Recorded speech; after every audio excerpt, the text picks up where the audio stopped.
Hello and welcome to Zeropoint Energy, where there's 0 point what we talk about, and just as much energy. I'm Sean, This is Jorge. and tonight we are talking about the movie that I think launched 1,000 crushes for the main actress, and that is Christina Applegate in Don't Tell Mom the Babysitter's Dead. Yeah, this was a weird movie. I remember it as funnier than it was, but it also kind of hits home. You know what? Even watching it now, 30 years after it came out, it's still a good movie. It's still hit. Oh no, I'm not saying no. I'm not saying no. It's less funny than I thought that I remembered. Okay, but it's still a good movie. It's still worth watching. You gotta figure this movie came out in 1991, so both of us watching it new. Like I watched it when it first came out on VHS, so I was 6, 7 years old. You were 1 or 2 by the time this movie came out on VHS. Yeah, you probably didn't catch it until the cable rerun. You're right. I caught it in the cable reruns. I think it was HBO in Espanol, and fucking. Oh, this movie basically lived on MTV during the summer. It was on HBO on damn near on a loop. Because I remember watching it a bunch of times, sometimes multiple times a day on HBO. And then, like, in the early days of Comedy Central. Like, it would be on Comedy Central all the time. I didn't know all that, but okay. I mean... This movie has its cult following because of cable rerun. I don't want to call it dated exactly because it is kind of a timeless concept that it covers besides the comedy, but at the same time, like the fashion even in it is so good, honestly. Oh yeah, because this is fashion that is coming back, which is the good fashion that's coming back, unlike Jinko jeans from our teenage years. We did not need to mention the goddamn Jinko jeans. You have to. Why? The fact that they never fully went away, but are gaining popularity again, and I am seeing people. I'd heard they'd been coming back, but I hadn't been seeing younger people wearing them yet. I've seen people now, and still using them massive pockets to put shit in that you should not be able to put in a pocket. Like, dude, somebody came into one of my stores the other day and bought 3 cans of Pringle, and they just fucking disappeared in his pocket. Okay, I saw full size, big tall stack cans, not the little shorties. Okay, 3 full size cans of Pringles went into one fucking pocket, and I could hear them clinking against each other, which means there was still room for more shit. Okay, now for those who don't know, Jinko means JNCO. Look them up, okay? They're hilarious. They're like if bell-bottom jeans were actual bells. They are what's known as elephant leg jeans. Okay, fine. Elephant leg jeans. Like, my point is, though... there's an actual fashion term for them. I can't believe... Okay, fine. They have an fashion term. Like, I remember when I was a kid, I saw one of my uncle's friends. He was a construction carpenter type dude, and he had, like, a tool belt and then a bunch of other tools inside the jeans, and I'm like, why is that man wearing 2 skirts? And it's like what? I was watching TikTok, and there was somebody making fun of Jinko jeans, and they're like, "What can you fit in a pair of Jinko jeans?" And this dude put an entire PS1, an N64, a Super Nintendo, both systems with a cartridge hanging out of them, and all their power cable, all within the pocket. Bruh, no. So he had a full-on gaming rig ready to go. He just needed needed a TV somewhere and power. So you could go to any friend's house, play any system. Then you know what? You're right. Fuck backpacks. Put it in your pocket of the Jinkos. Okay. This is not a sponsored ad for Jinkos, by the way. No, it's not a sponsored ad. We're bad-mouthing the fuck out of them. I know. We just have to say that. We gotta get it out of the way. This is not a sponsored ad. We just have to rip on the pop culture of the giant jean. While talking about a movie from the 90s where some people are still wearing the giant shoulder pads. I never really had a problem with the giant shoulder pads. It was just a weird You know, look, honestly. the, Like the real big ones that really squared off the shoulders, those always look weird, and they still do, even when you watch older movies. Most of the time, it was just kind of soft padding, so it didn't really fully square off the shoulder. It just kind of filled out the upper frame a bit. Okay, speaking of, when she was trying all of her mom's clothes and shit, like, the fact that none of it worked until, like, she actually looked up, okay, modern fashion trends. This is what a shoulder pad is. This is, like, it's kind of hilarious. She's like, okay, what the fuck do older people do to get into quote-unquote character for her adult role? Like, And dumb fun fact for that scene, the scene where she is trying on the different outfits, it was 101 degrees in Los Angeles that day. oh, God. So she's trying on all the different outfits in this house, which is a house that they rented for them, but the house did not have AC. So it was just sweltering hot that day. They shot this movie over the course of 2 or 3 months during the summer of 1990. I was born that fall. Yeah. Movie came out in June of 91. And weirdly, every calendar in the movie is from 1989. Okay, well, okay, I guess. Like every time they show a calendar, the dates don't correspond to the fact that they say it's 1990.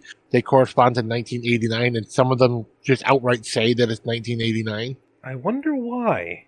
And then the movie's also supposed to be set during these kids' summer vacation, but all the dates, like when we're not going to talk about this in any time of proper order, but when Sue Ellen gets her first QED report, when she's looking at the screen on her computer, the date is March 3rd. And when Gus sends her the tickets for the symphony, they are for April 1st. So they're on summer vacation in March and April. Maybe it's Japan time? I don't know. It's a movie. Just say, for the people actually looking out for those things, yeah, it's the weird continuity of all the dates are 1989, spring, while the movie is set in the summer of 1990, which came out in the summer of 1991. Okay, what? Oh, I was going to ask you about that. The computer she was using, okay?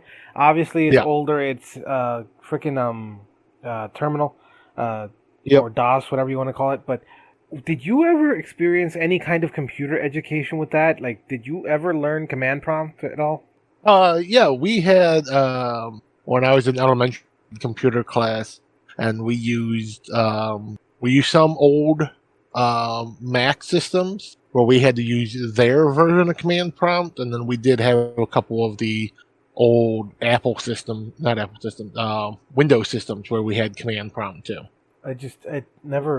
I never thought about that. I'm all younger than you are. My first home computer, I had to do C prompt to do everything. Like, I'm younger than you are. Literally, the first computer I ever had was a 95 and Apples at school, and I learned GUI. I never learned command prompt, except Linux now. You know?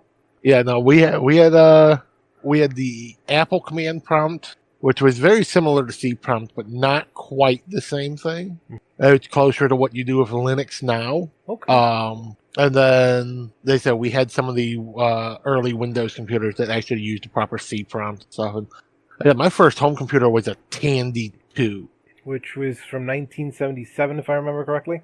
Yeah, okay, maybe it wasn't a 2, because mine was from the mid-'80s, I think in 86. I'm looking that up, hold on. Might as well, we're here. Yep. Tandy 1000. Yeah, I had a Tandy 1000 as my first home computer. Fun time. That's how fucking old I am. Okay. My first one was Windows. Although that computer was outdated when I got it. It was given to me from family friends. Okay. Like, enough nostalgia about the... Wait, no, we're talking about an old movie. It's all nostalgia. Like I said, we're talking about 90s. We're going pure nostalgia here. So come on, we got a movie with Kelly Bundy during the time when she was still Kelly Bundy. Okay, like, not to badmouth, Married with Children, but at the same time, not a lot of acting depth, but she definitely has good chops. Yep. Well, if it wasn't for her role in Married with Children, she probably wouldn't have gotten this movie. True. because there were a bunch of other extras were scouted for the starring role. She only got it because Ed O'Neill knew one of the producers, and he just passed the script to her because she talked to him about wanting to try to do other things. So he's like, "Hey, you might like this." That's another thing. He played such a slob back in the day, but he was such a sweetheart. He is such a sweetheart. He is, and honestly, his portrayal as Jay on Modern Family is basically if Al Bundy had money. Okay. Like true. I could 100% see that immediately after like the season finale of Married with Children, Al Bundy won the lottery and became Jay Pritchard. I need to rewatch that. Okay, back to the movie. A couple things, like specifically, the mom really wants to get the fuck out of there, but at the same time, Yes. I can get it because divorce, having to take care of literally everybody, nobody paying attention, it makes sense. And this movie is a great example of the older generation aging like cheese. Because the mom clearly expresses why she's going on this vacation, why she's in such a hurry. She's had 37 years of hard work, and she's going to take her little vacation for herself, which means she's 37 or 38 years old. She looks like she's 50. I wasn't going to say anything out of niceness, but yeah. Like, I just turned 39 and I don't look as old as this woman did in this movie. Rose looks amazing for her age. She is. And she is Joanna Cassidy, who Still looks hot. people, still looks hot, but she was in movies that weren't that much older than this one. Or in one movie where she's extremely hot, Blade Runner. She is the dancer that has the snake around her neck and the reptile scales on her skin. Yeah. That's Joanna Cassidy. Damn. And the waitress that always flirts with God, I forgot his character. Ed Hoskins' character in Who Framed Roger Rabbit. Oh, his Eddie, girlfriend, Eddie. the waitress. Yeah. Eddie's girlfriend, the waitress, is Joanna Cassidy. No, really? Yes, same actress. Damn. All right, shit. We gotta do. People. We do know some things about movies. We're just not experts about. Okay, you do, but moving on. Okay, I do, but I've watched a lot of fucking movies. Like, literally, the mom tells them, what's it called? Melissa, get the dog walker, the little walking pyromaniac, literally with the magnifying glass. The fuck? Yes. Like, they treat it as quirky, it's funny. No, that's a serious thing. No! I mean, who hasn't gone and burnt insects with a magnifying glass, though? You know what? Now that I think about it, I think I did too. Yeah, everybody does. As soon as you find out that you can magnify the sun's rays into a dust beam, you do it. Everybody's a mini Nikola Tesla, or at least they think they are. I think it was Da Vinci, wasn't it? Da Vinci had that death ray, yes. Well, no, wait, no. It was, what's his name? Pythagoras, I believe. Pythagoras had he had like a bunch of mirrors that would be set up to like put fire to one of the big boats. Yeah, all the fun stuff. God damn you, cat! There are no cats in this movie. No, my cat just scratched me for no fucking reason. The fuck? Oh wait, no. Okay, it wasn't Pythagoras. It was Archimedes. That's why Archimedes. There we go. Yeah, we knew it was one of those old Greek Roman dudes. Greek, not Roman. Same shit. Rome is too far this way of the death of Jesus. Or no, birth of Jesus. Meh. Okay, fine. Common era, whatever you want to call it. I'm going to say, the Romans are part of the death of Jesus, so they're not that far off. They're closer to our side than theirs, but meh. Meh. Also, this movie, it's kind of a great before they were stars movie. Because you've got David Duchovny playing Bruce. I knew that was him. Yes, that's David Duchovny. The only thing, not the only thing, but the biggest thing he was in prior to this movie was Twin Peaks. Of course. I love that bar. I'm joking, I've never been. I don't know, this movie is one of those things, it's one of those movies that's easy to talk about, but it's hard to, you want a proper plot synopsis, it's risky business, but with kids. And less sex. Less sex, yes. Think a better idea is mix risky business with working girl. Again, less Because sex, like, bruh. yes, but like no. Here's the thing: like Risky Business is literally just a coming of age story of a teen who's left home alone, who suddenly has consequences of life thrown at him, so he has to figure out how to fix it. The thing is, he becomes a pimp, whereas in this movie, she gets an office job. And then her office job is she applies for this entry level job and becomes an actual like executive, which is basically the plot of Working Girl. Okay, I don't disagree, but at the same time, like this to me is a proper quote unquote coming of age story because it's both seeing the this is what I want slash need through the eyes of a kid, and then being thrust into the world of an adult and like fuck, everything costs money. Yeah. Like as a kid, you know, you need money to do stuff, but you're not allowed to have a job. You need to ask money from parents. Speaking of, why the fuck was Zach such a fucking klepto? I know it was for the girl in the end, but before that, the fuck? It was also for the girl. God damn. Okay. Yeah. Honestly, the production of this movie, more than once, almost had to come to a stop, and they had to start redoing things because the actor who played, God, that kid, Walter, Zach. Zach, the actor Zach. who played Zach, was Christopher Pettit, and he had a huge drug problem when he was 15 because that's how old he was in this movie. He looked like he was 10. He looked like he was 10, but the actor Christopher Pettit was 15 at the time. I think he's playing 12 or 13.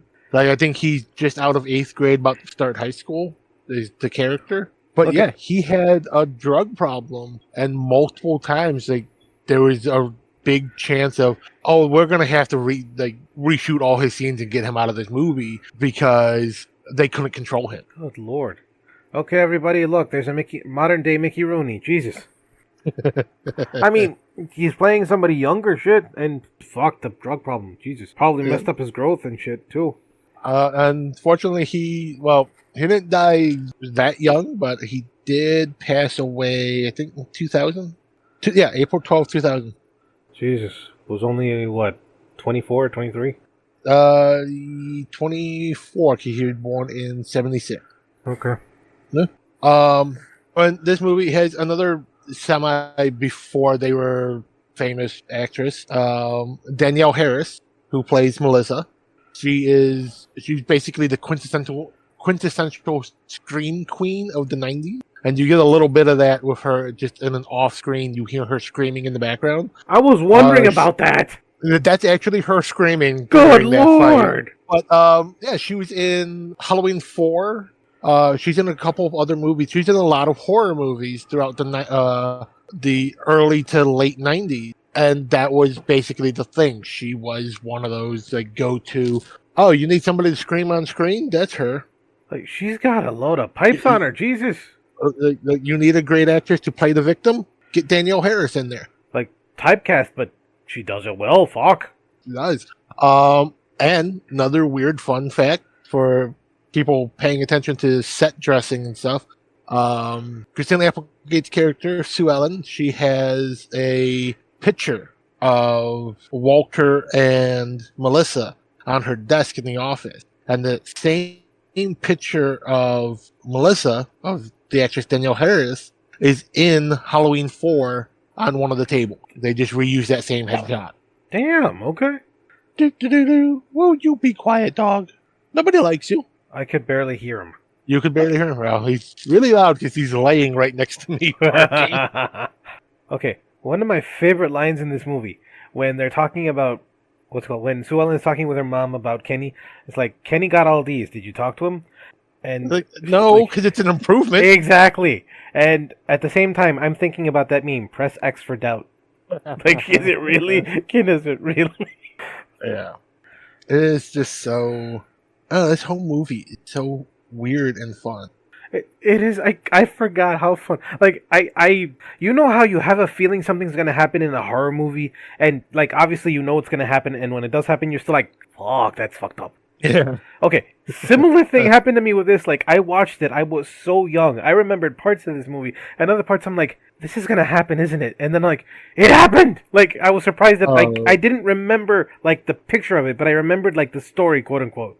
Oh yeah, this movie was one of my favorite movies as a kid. So I watched this so many times, like literally several hundred times. Might even be close to 1,000. This is one of those TVs where, like, well, one of these movies that anytime it's on TV, I would watch it, and I still do. I never see it on TV anymore. I don't watch TV as often anymore as like streaming, but I still can't.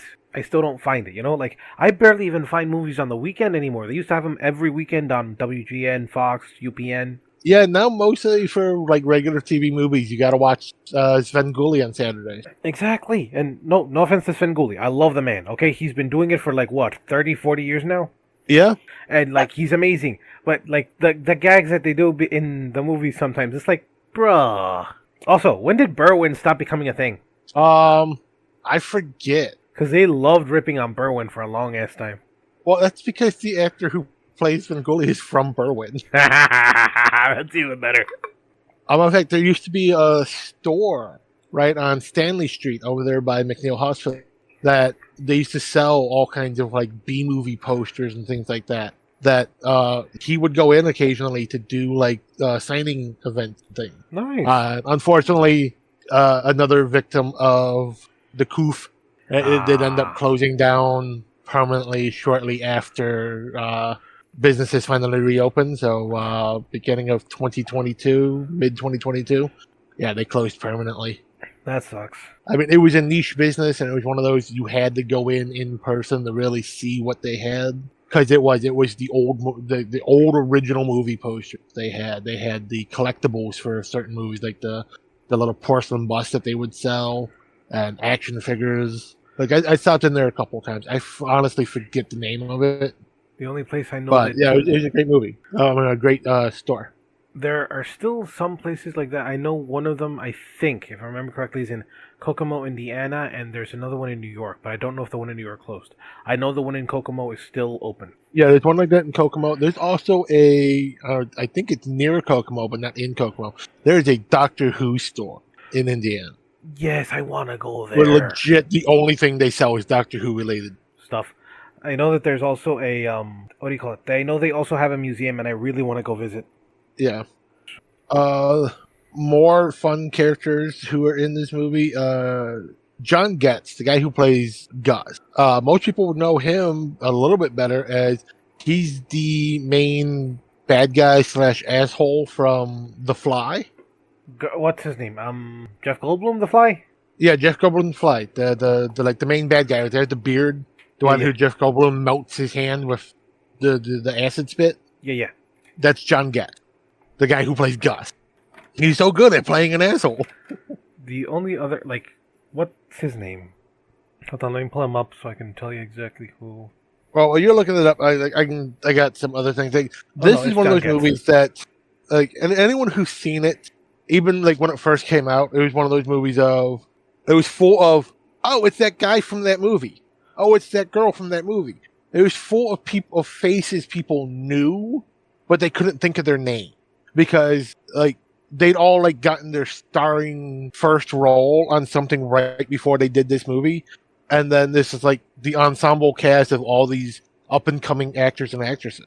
I mean, I've only ever seen Kenny, Keith Coogan, in I want to say not a Disney movie, but a couple of either TV shows or I forgot, but they were was he the guy from freaking Babysitter? Yeah, Adventures in Babysitter. That's it. Yeah, he's in that. He's also in Toy Soldiers, which also came out in '91. Right before he did Don't Tell Mom Babysitter's Dead, he was actually in Africa shooting the movie Cheetah. I do not remember. He did that through most of 1989, and that's actually he almost didn't get the role as Kenny because he looked too straight-laced and everything because he still had his hair real short from filming that movie, which is how we see him at the end of Babysitter. That short hair, that's his natural hair. The rest is a wig. He auditioned. They didn't see him for the role. He originally auditioned for Brian, Sue Ellen's boyfriend. Right. And yeah, they just didn't give him a role. So he went out to his car, got a little a Party City wig that was a little bit longer than his head, than his normal hair, and just some ripped up clothes, and came back and just full on Spicoli'd it, where Oh he was just God. being a pothead, and they loved him. So that's how he basically became Kenny. Okay, and maybe it's just because I'm old and I've seen things now. Since when Yeah. is pot synonymous with rock? I'm thinking more Bob Marley. No, it was a big thing for like especially concert goers and stuff. Like I remember being maybe 10, going to Ozfest, one of the first Ozfest, and that was a big thing for like having pot passed around the audience. And yeah, pot smoking is kind of synonymous with rock and roll. I mean, Wayne's World, dude, those guys are pothead. They never show them getting high. They're pothead. Yeah, but I thought it was more of a like we partake every once in a while, bruh, type thing. Like hear me out, and I don't mean like they weren't heavy users. What I mean by that, I thought it was more like they partake of other stuff, and that's why they're so out of it. Not that it was weed, but yeah. Well, it goes to kind of the stereotype from we'll go off the Twisted Sister music video. We're not going to take it. Where the dad comes in and like, you're not going to go anywhere. You're worthless. That's basically Sue Ellen's speech to Kenny about him being a worthless little punk because all he does is sit around all day getting high and listening to music. No, you're right.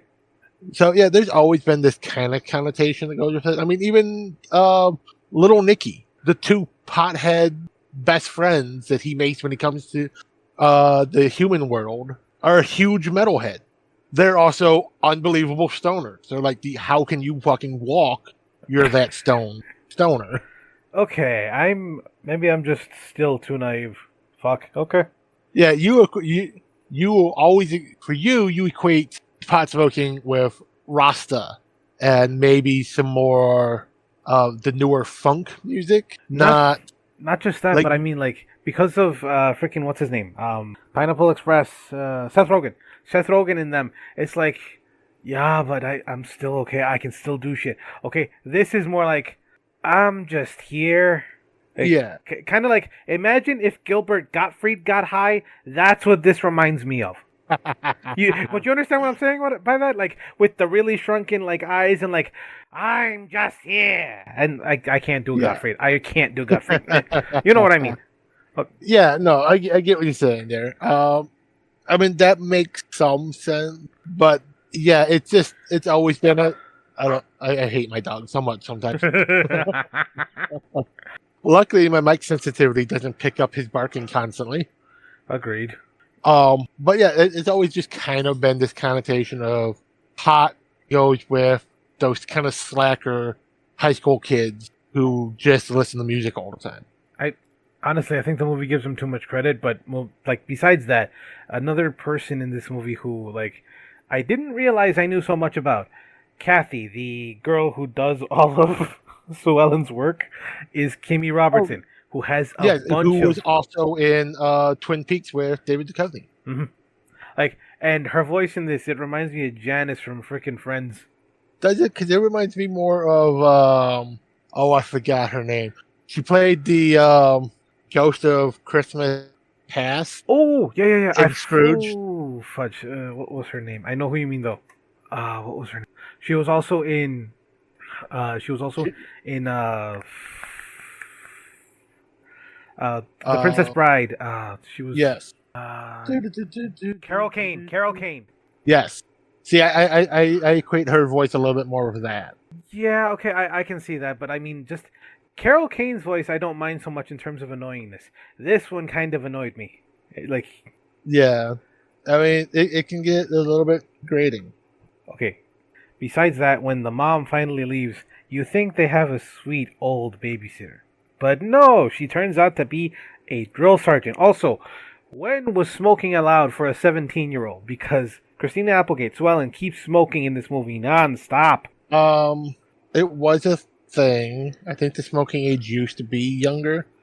But it's also just a thing in movies to show teenage rebellion as smoking. Yeah, it makes sense. It would make more sense now with all the apathy. Really? No response to that? Always. Fuck you. It was 16 in most states as of 1989, and 6 of the states of the U.S. had no minimum age. Well, shit. Wow. I mean, the babysitter specifically, though, she was a fucking like I don't even want to say drill sergeant. She was worse. Yeah. I mean, she what do you call it? She makes what do you call it? She makes literally everybody get inside. She tries to run a tight ship. Zach's about to get some. What's it called? Get. I was He's about to about say to get get laid. some. I was about to say get laid, but Yeah. no, get some. We'll just say get some. And she literally Oh, comes at the over, very least, he was going to get a handy that night. something like that, and he and like he says like you're my moon goddess and my darling. Like motherfucker, really? You this smooth at 12? The fuck?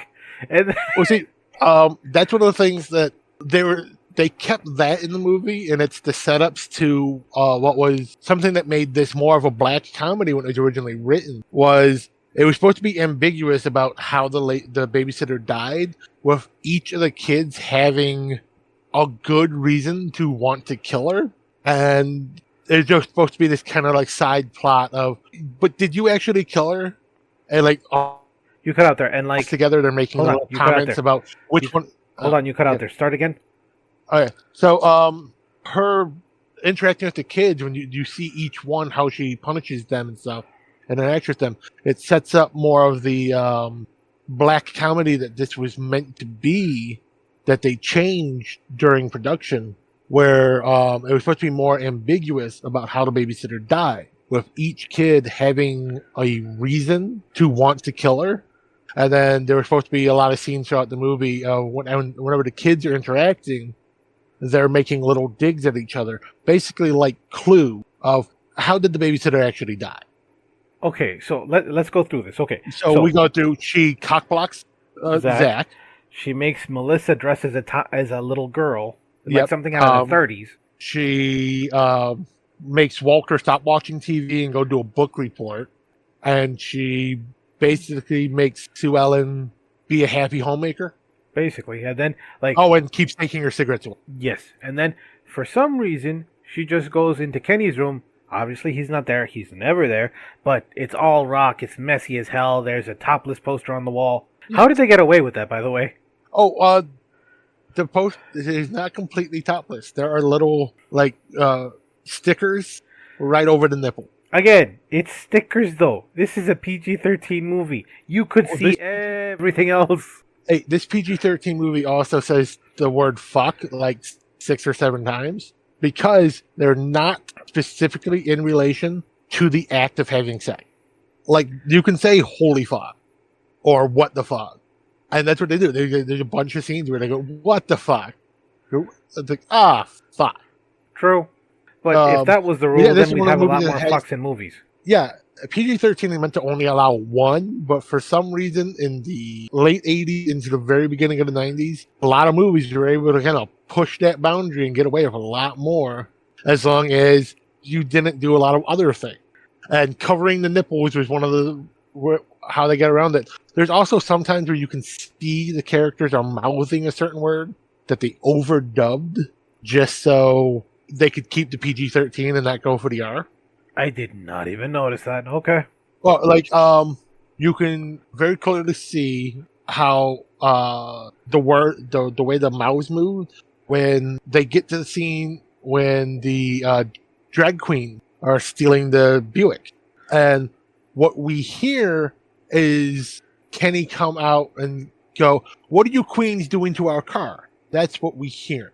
What you can clearly see him say is, "What are you bitches doing to our car?" And then in that same scene, when they see Liza Minnelli driving, Kenny and Sue Ellen turn to each other, and you hear both voices say, "Liza?" You can clearly see that Kenny says Liza, but Sue Ellen says shit. Same thing with when Sue Ellen's yelling at Kenny about being a worthless little punk. If you watch her mouth, she says, "You're just a worthless little prick." Why would they censor prick? That's because it's too close to dick. It's too close to dick. So it was one of those. There's a chance of that plus as many times as they said shit plus bitch and all that they might have lost their PG-13 and gone for the R. And they wanted to keep that PG-13 so they could get the biggest appeal for the movie. All right. Out of all the, what do you call it? Going by the original script you were talking about, who do you think killed her, considering everything she did? Oh, she's literally just a old lady who had a heart attack. I think Kenny gave her a heart attack just because of his room. That was hilarious. Like her Most entire likely- reaction, like. Yeah, they never bothered to film. There actually was supposed to be a scene before she died where she actually interacted with Kenny, and like that's supposed to be what set her off. Like his room is enough to freak her out, but then him himself, yeah. I knew that they were gonna put her in a, what do you call that? A chest? Yeah, a trunk. There we go, a trunk. Like not the trunk of a car, but like literally when they talked about stuffing her in the back of the Buick, I was thinking, this is like 3 or 4 bodies you can fit in here. You're fine. And like, it's a Buick and it's an old car. I mean, literally all I could think of was De Niro at the car dealership, like, 3 or 4 bodies. I forgot what movie that is though. What fuck? What movie is that? That's a great movie. Okay, you know what I mean though. Like, Yeah, we'll look it up later. Like, by the way, I think it might be. Damn, I can't remember. It's a movie where it's got Matthew Perry playing psychiatrist, and he's this gangster shrink, and this De Niro trying to get a regular job because his shrink tells him he needs to go get real work instead of being a gangster all the time. So he goes to the car dealership, and they look at this Perry. And then you get 3-4 bodies in the trunk. 4 if you bend them right. wait. Okay, no, it wasn't No, I Matthew think it's Perry. 5 if It you was bend them right. it was Billy Crystal, and analyze that. Matthew Perry basically did the same role a couple years later. So I'll take your word for it. he has Matthew Perry's in the movie with Bruce Willis, Oh, but it's basically the same. The same concept of movie. yes. Yeah, both fun movie. Okay. I wanted to ask you about this because I couldn't figure it out. Does Dianetics have anything to do with dietetics? Dianetics and dietetics. I'm not familiar with the term dietetic. I swear it had to do with the like Dianetics is all like positive thinking and like be happy all the time. Like if you can put a smile on your face and think a happy thought, you can get through any situation, no matter how gross or how horrible it is. Right. Okay. Yeah. That's the thing with Scientology. Okay, forget it. Dietetics is something else. Okay, and then No, yeah, dietetics is basically Scientology. wait, I thought Dianetics was Scientology then. Oh yeah, Dianetics is Scientology. So what is diet? Trying to look it up.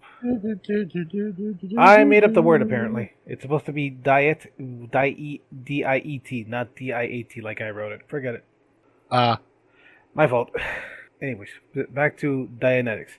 The what do you call it? When Swelling first gets her job at the Clown Dog, Mr. So the Mr. dude's Egg. name. Yes, Mr. Egg. Why the fuck is his name Mr. Egg? Also, why didn't he instead, with that kind of name, capitalize on something like a Chick-fil-A? I mean, really? Because he's not Christian enough. He's a Scientologist. He'll do. Those guys don't believe anything. Okay, that sounds bad for my religion, but you know what I mean. Yeah, I get it. It happens. It happens. Also, okay, the fact that literally not all she had to do, but like she studied the fashion and stuff for being older. She looked at books on how to make a resume and copied it straight out of the book, except for her name. I mean, Yep. like she got everything she wanted by lying. Literally, all I thought was, where the fuck did I leave my resume? But like back in those days, they did check, but they didn't because it was phone calls and long distance and shit. Like, I'm like, how easy would it be to check if I actually have a degree now? Like, and that was another thing. Like, to have someone on an executive level who seems so comfortable with computers at a time where it's like, no, that's why you have secretary. Like, Rose is really comfortable with like how computers work and stuff and technology. And she's just like, yeah, do this, and this is how you do it in the program. It's like, no, at that time, like, executives would just be like, oh, just do this. They have no concept of how people do that work. Also, the amount of data entry needed for those big-ass reports. Jesus Christ. Those are still a thing. You still have to do QED report. Okay, I had to do one of those. Okay, literally, all I had to do was drag a set of data or put it into it from another database, and then it was able to put everything in the information necessary. That's now. That was like Well, 2003, but still. yeah, because that's a modern Excel spreadsheet you were able to use. Those weren't a thing until I think 1992. Okay, like, but the amount of data entry to just do all of that, like, I didn't have to do that kind of data entry until I worked at hospital or when I worked at what do you call it, voting, the voting Yeah, office. I don't know what it's called. Fuck. yeah. The election board. There we go. Election board. Okay, I looked it up. So Excel came out and was created in 1985, but the popular, super easy to use version that we know of, where you just plug in a set of numbers and it basically will project the rest of the data for you, that came out in 92 and then became popular and widespread usage in 95 to 96. So Microsoft wasn't always the powerhouse it is. No, at least it wasn't always as user friendly as it is. So yeah, it came out after this movie came out. Was the super user friendly version that you and me have always known, especially what you would have used more in the office than I ever used in school, where you plug in that one set of numbers and then project analysis for this long, and it does its best to compute your data to make an accurate thing, which is actually decently accurate most of the time too. Most of the time.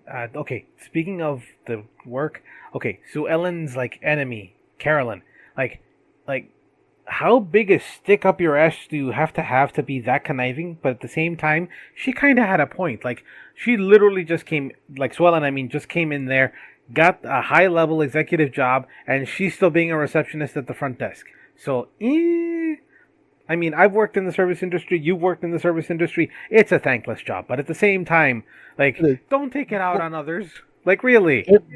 Yeah, but Rose does make the point of Carolyn's a bitch, and I don't want her to be my secretary. True. she literally just hires Sue Ellen just because, like, the fact that she has the super qualifications of her fake resume that helped, but I think Rose is willing to hire literally any other person with any amount of credibility just so she didn't have to deal with Carolyn. Jesus, I wonder how bad Carolyn really is then, like, compared to her, like, what we see of her. Like, besides that, what the fuck else did she do? Imagine what Brian had to deal with seeing her at home every day. Okay. Well, because he's her little brother. No, yeah, you're right. That's why I'm like, the stories he could probably tell, like, yeah, that's probably bad. Yeah. Like, okay, Kenny is a good for nothing for so fucking long.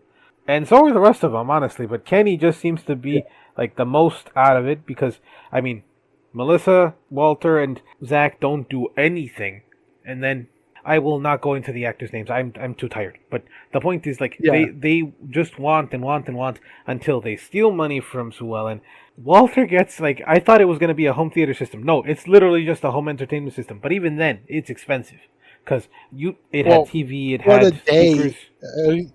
For the day, it was a home theater system. I mean, there's the speaker setup, there's the TV, you've got the... Dude, they had phonograph and cassette. There's phonograph and cassette with 8-track. There's a beta player and a VHS. Plus, they had a stack of blank VHS tapes that came with it.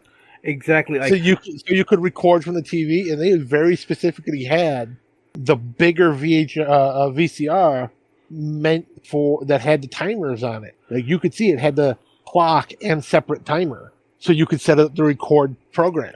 I was amazed that bitch didn't have Laserdisc. I probably did. We probably just missed it.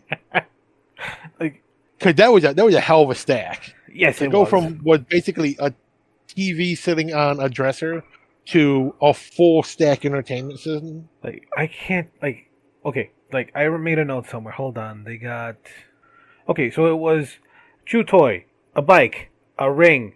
They called it a chip. What the fuck does that mean? $1,000?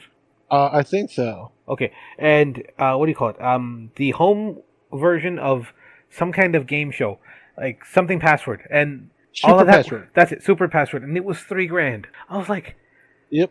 like, just coming from nowadays, that's fucking cheap.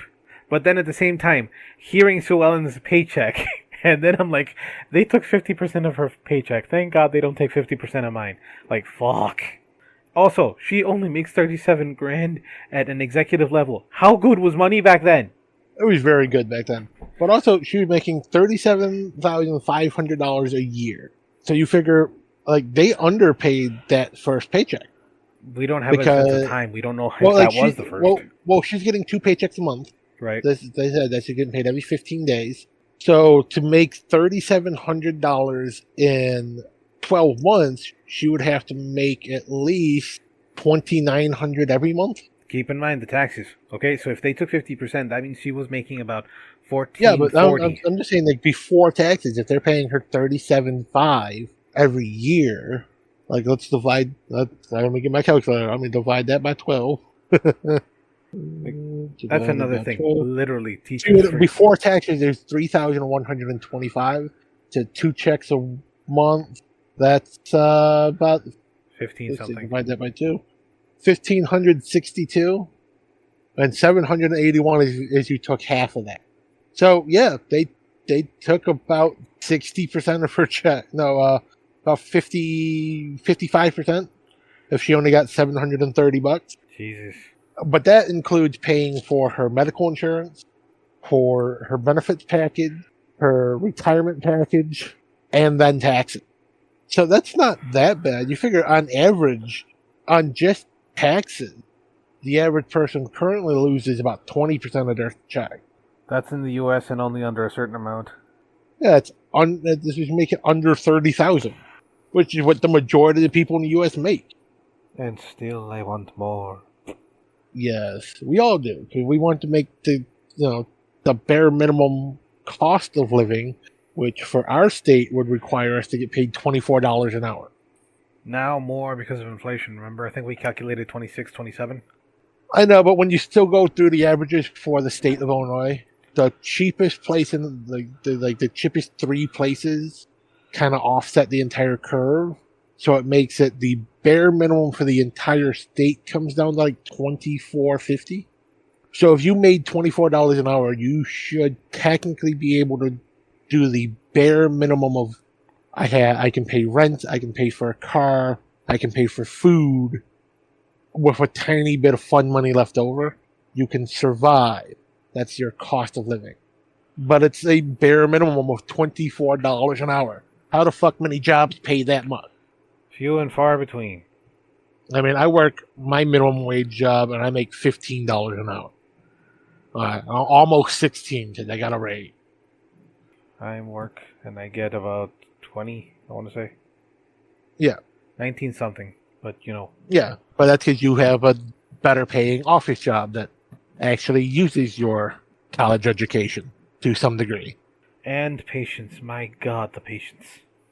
Which is, that's also the sad reality. I make not that much less than you without a high school education doing a minimum wage job.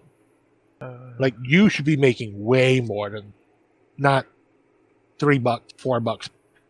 The sad reality of things. Like, even, Holly, I'm not going to say how much she makes, but she should, with her qualifications, with the schooling she's had to do to become a teacher, realistically, she should be getting paid almost double what she does get paid. Yeah. I think all teachers should. I don't disagree. They work too hard. They do, especially since their workday does not end at the end of the school day. They have to come home and do work that they're not getting paid for. Like doing all the lesson plans, grading papers, stuff like that. Like, that's all off the clock work that's done at home. Like, Holly works for a good 2 hours every night after she gets home on her work. And then since she's gone back to school to get her master's degree, she's got another 2 to 3 hours after that of schoolwork. So we won't count her schoolwork, but that's just 2 full hours minimum of work that has to be done every day. Every single day she comes home from work. God bless it. And then she spends a good chunk of Saturday and Sunday making lesson plans for the next week. Like, she's putting in 5-6 hours a day to get all her lesson planning. Like, we go to the laundromat to do our laundry, and the entire 2.5, 3 hours we're there, that's all she's doing is her lesson planning. And she doesn't get it done then. When she comes with us to D&D, when she's on her laptop off to the side, that's what she's doing for the 4 to 5 hours we're at playing D&D. She's making lesson plans for the school week. Bro, So that's a 5-hour day there, and then the 2 to 3 hour days and doing laundry on Saturdays. That's 9 hours, 8 to 9 hours that she's not getting paid for work that must be done. Okay, I understand and I sympathize. But at the same time, bro, we're two guys in Chicago who run a podcast, okay, and we don't get paid for it. And you're mentioning that we play D&D. We sound like losers. We've mentioned that we played D&D before. When the hell have we done that? A couple of times. I can't remember specific episodes, but we have mentioned it before. Fuck it, we play D&D. Moving on. All right. Hey, it doesn't have the stigma that it used to. D&D's got super popular. Okay, why would it have a sigma? It used to have a stigma. I'm kidding. I said sigma. It was a joke. I didn't hear you clearly. That's my fault. Eh. I don't pay attention when you talk most of the time. Fuck you, it's a podcast. You have to listen. Do I really? Hold on, I'm cutting him off. Okay, everybody, this is the Jorge podcast now, and you're going to listen to me. This is the end of the podcast. Have a good night. No. Kenny doesn't get off his ass until Walter tries to get up to the roof because the antenna's not working. He tries to fix it on his own. He falls and breaks his leg. And then finally, Kenny puts on the jeans. He gets to work. Right before that, he's starting to have the little change because he's watching Julia Child's food porn. Because watching her cooking show, people now say things are food porn, but no.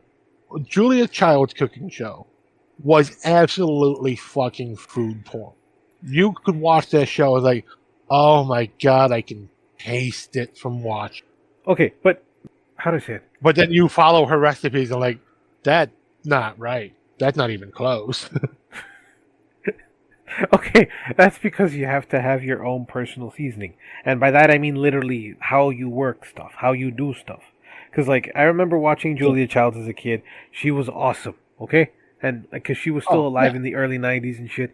And her voice annoyed me a little bit, I'll admit, okay? But everything she did, she wasn't afraid of butter. She actually made everything, and it tasted awesome, or at least I imagine it did.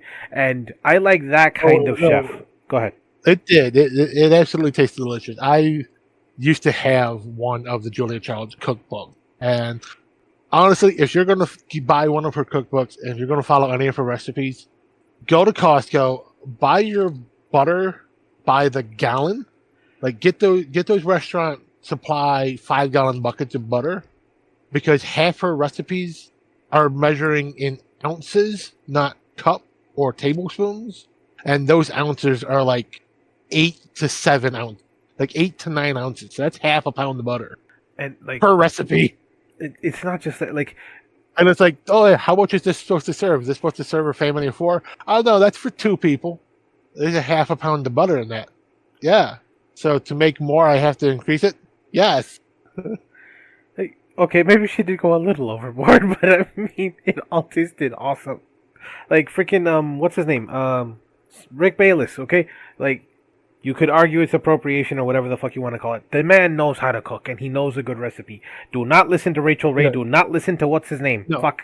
I would never call Rick Bayless appropriation for being a white guy who cooks Mexican food, considering he was, for many years, one of the head instructors at the Culinary Institute of Mexico. And the countrywide college that teaches people how to cook traditional cuisine hired a white dude from California to be their head instructor. As a Mexican, I won't lie. It stings a little bit. It stings a little, yes. But the man knows his stuff, okay? And he's true to it. Yeah. He doesn't, quote-unquote, gentrify it like Rachel fucking Ray. Even buying his, little, premixed seasoning stuff that they sell in the store. What is it? La Fortana? No, Frontera. Frontera. Like, that stuff is good. It's so much better than the Rachel Ray shit and the prepackaged stuff. So it's like even mass producing it, like he figured out how to make it taste better. The only thing that I hate about it, and honestly, you can't buy a cheap fucking avocado anymore. No, but that is partially the fault of the world changing, so it's harder to grow those crops, and a huge part of just the U.S. culture in general. We keep trying to get rid of the Mexicans. Can't get rid of the people who pick your fruit. Because when you have to hire white people to do it, they ain't doing it for, pennies per item picked. They want a set number of dollars per hour. Fucking hell no. You hire a bunch of Mexicans, you pay them per bushel, and they're going to fill the back of a truck every day. I'm sighing not because, you're not right. I'm sighing because I've never experienced that. My grandfather would tell me stories, but yeah, we work hard. Yes, it's a thankless job. They're not paid enough for the amount of work they're doing, but they're also technically getting paid a fair wage because if you do this much work, I will pay you. So if you work harder and do more work, I will pay you. They should be getting paid more. Look, okay, we're not talking about this. Moving back to the movie. I know. They should be getting paid X dollars per item pick, not X cents per item pick. But for things like avocados that need to be picked by hand because they bruise so fucking easy, you gotta pay it. I agree, mostly. Now, okay, the fact that Kenny finally gets off his lazy ass and starts working in the house helps to keep things clean because they need to, because otherwise they're going to be up shit creek. Yes. Well, it's also none of them really start helping with cleaning and anything until they find out that they spent all that money, and then the big deal that was supposed to go through that was going to get everybody a raise at the company Sue Ellen's working at GAW. fell through. GAW, yeah. So when that big deal falls through, that's like, oh shit! We might not have jobs. Well, I technically just stole $3,000 from you. I need this job so I can pay that back without you knowing. And the fact that she actually worked on getting that money back, she knows that she knows quote unquote enough fashion, designs it with what they have, and then she makes it work. Yep. She's too fucking lucky, okay? I know it's a movie and shit, but at the same time, the fact that everything goes her way, she has to work hard for it. No doubt about that, okay? I'm not saying that she doesn't, but at the same time, she still gets so freaking lucky. She could have been brought up on fucking fraud charges, shit. Yep. Well, luckily, at the time, the state of California, you were able to work at the age of 16. Technically, the only thing she did illegal was falsify the receipts for the petty cash, and that's it. The falsified resume is not illegal. I'll keep that in mind for next time. Thank you. They can get you fired, but it's not against the law to falsify your resume. Fired, schmired, doesn't matter. No. Literally, the only illegal thing she did... Okay, the two big illegal things that happened in this movie. One, they disposed of a body without calling the proper authorities. And technically, she embezzled. Okay, fine. But luckily, nothing happened. Also, the fact that, at the end of the movie, the mortuary guys still buried the babysitter and then put just nice old lady when she had no ID, and they kept all that money. Oh, and I have a fun fact for those two guys. Those are the two producers of the movie. No, really? Yes, the producers of the movie are the two mortuary guys. All in all, this movie is amazing. Yes, we go on our tangents and shit, but who cares? The point is, in serious discussion, the juxtaposition between being a kid and having to be a grown-up and being thrust into it for Sue Ellen is, it's really fucking heart-wrenching, especially for me, just because, holy shit, I used to be that old. Fuck, I'm old now. Fuck. Yeah. And we watched this as a kid. I didn't get that aspect of it because, again, Oh, same eyes, there's a different lenses. You know. there's a joke in this movie that I just glanced over. It had never really hit with me until watching it again recently for the podcast, and that is when Sue Ellen and Rose are talking in the office, and Rose is like, "Go home, put some cucumber slices over your eyes, relax, and just rejuvenate." And Sue Ellen goes, I really don't have any cucumbers at home." He goes, "Oh, sweetie, every girl over the age of 24 should always have a cucumber at home." And what I thought when I heard that line was, "Holy shit, that went over my head just like you." But at the same time, how about some eggplant? Oh, goddamn. Well, in the context of the movie, Sue Ellen is a single mother with 5 kids, so she's got enough eggplant. Much like Cowbell, you can never have enough eggplant. Alright, I think we're gonna wrap this up because, like we said, this is an awesome movie. We basically just gone through different shit in it, but I mean, It is. This is a movie that's hard to talk about in sequence because, like, this movie isn't really great in sequence. It has its part. The parts are hilarious. There's gaps in between part that aren't that funny, but they're also not necessary. You could literally just do a chop cut of this movie to only do all the funny scenes and keep them in the same sequence that they happen in the movie. You'd shorten this movie by about 30 minutes and it'd still be hilarious. I mean, honestly, I thought at the beginning with Zach and his girl, there would be more of a, like, quote unquote, a subplot love story type thing with the money and shit because he's a klepto, but no, it was just like, okay, I have a broken heart. He's not really a klepto, he just wants money to buy his girlfriend gifts. He's trying to win her affection through gifts. Which is something we all know you shouldn't be doing. No, you should not. Also, the fact that he's... Hard. What? No, you should try hard, not just buy gifts all the time. Now, the fact that, like, he's heartbroken, he's supposed to be the minute he's like, she broke up with me. And then one of Melissa's friends comes in and he's like, hello.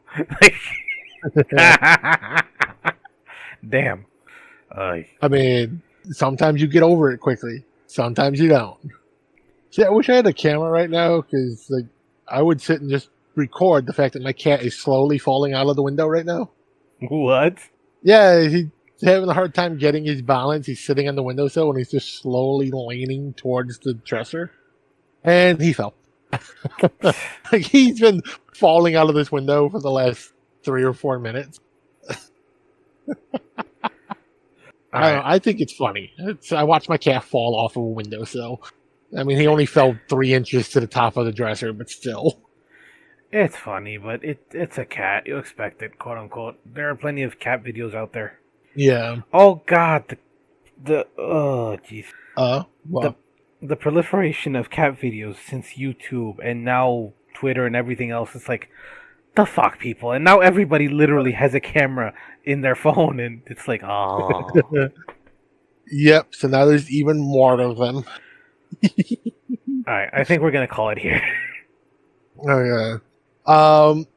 Normally we would say you could find this movie on Tubi, but unfortunately, at the time of recording, it is no longer on Tubi. That's how. Well, I think that's how Jorge watched it. I, unfortunately, was a dumbass, and I waited until after work last night to watch this movie, and it was already deleted from Tubi by then, so I had to pay $3 to rent it on YouTube. Bruh. I could not find a working stream on any of the other sites that I already pay for, so I just had to pay for the rental. Because I was not about to pay $12 to rent it on fucking Prime. Okay, $3. 12. What? Why is there such a price difference? Fuck. Yeah, Prime was only doing the own it or more than enough fucking streaming services. I don't need another one. And Yeah, of course, no. if I start a free trial, I'm going to fucking forget about it, and then I'm going to get charged, and then I'm going to fuck, where'd that charge come from? So, yeah, I decided not to start a free trial Max just so I can watch one goddamn movie. That's right, this is an HBO movie, or Warner, but you know what I mean. Yeah, it's a Warner movie. Which, it's so dumb that it's listed as being on Hulu, But even on Hulu, it won't let you watch it without your.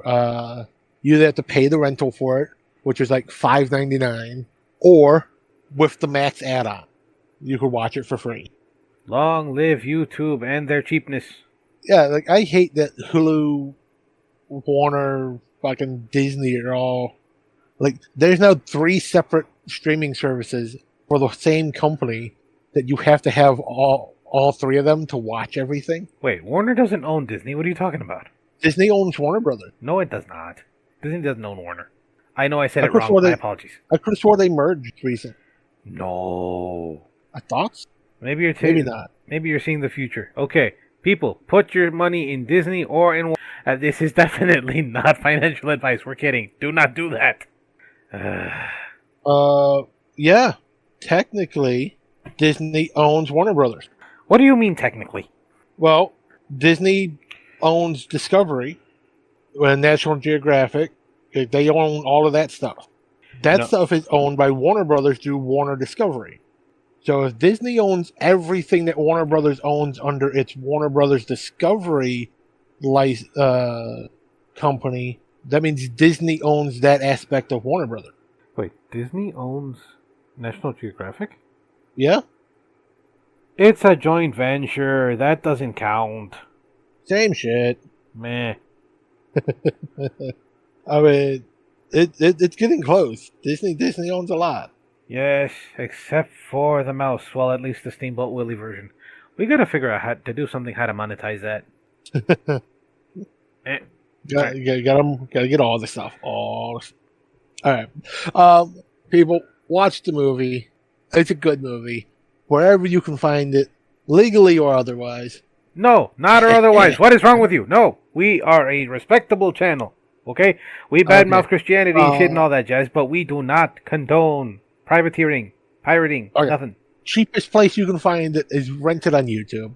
It's $3.99 for to rent it for a day, well, 48 hours, or you can pay $7 and you can own it. Or find your local rental places. Okay? They still exist out there. They're rare, but look for them. It's worth it. Or even just go find a good used DVD shop. I'm sure they have multiple copies of this around. Yep. What do you call it? I'm not sure what our next episode will be, but we've got more fun stuff coming. Stay tuned. Look out. And always listen. Be good to one another. Keep the faith. Bye-bye. Bye-bye.